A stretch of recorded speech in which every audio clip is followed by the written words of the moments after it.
Pumunta kami sa surprise party para sa twins na si Ariana and Rosha. Grabe pala yung traffic that day, kaya super happy kami nakaabot kami. Una nga sumalubong si Kitty. So, ang theme for Ariana and Rosha's party is Lilo and Stitch. And si Angel. Sobrang ganda nung cake, by the way, and ang sarap. Pati mga loot bag, super cute. Nag-prepare din pala si Doki ng activities for the kids, tsaka may bubbles din. So, surprise party kasi walang idea talaga yung twins na may party sila that day. Kung gusto nyo makita yung reaction nila before this na kinakausap sila ni Doki, check nyo yan sa vlog niya. So, ayan, the moment na dumating yung twins, ayan, nagsigawan na nga kami ng surprise! Happy birthday!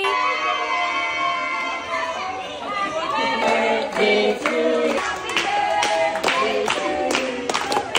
So, ayan, super happy talaga. Tignan nyo naman yung talon nila. Ang galing din ng teamwork ni Doki and ni Papa A. Aww. And alam nyo, super sweet lang ni Doki kasi every time na magba-birthday yung kahit sino sa kanila, nagbe-blow nila lahat ng kids. Usually, ayaw ni Sophie, pero this time, nag-blow na siya. After namin sila kantahan and mag-picture-picture, ayan, nag-swimming na nga sila kaagad. Super excited din pala kami sa food kasi ito talaga yung mga niluluto ni Papa A, mga specialty niya. Puro kids lang pala yung nag-swimming that time, di na kami lumusong. Yung mga adults nakabantay lang kami sa mga kids to make sure na safe silang lahat. And grabe, enjoy na enjoy talaga sila. Maya-maya kumain na din kami. Sobrang sarap nitong beef. Specialty ni Papa A, favorite ko yan. Pati itong chicken din panalo. Meron din palang gulay and also pasta. And ayan, syempre chicken sesh with my bestie. Usap nga kami niyan, parang ang pangit ng lighting. So sabi ko dapat lumapit. Iusog niya yung face niya, yung umusog eh.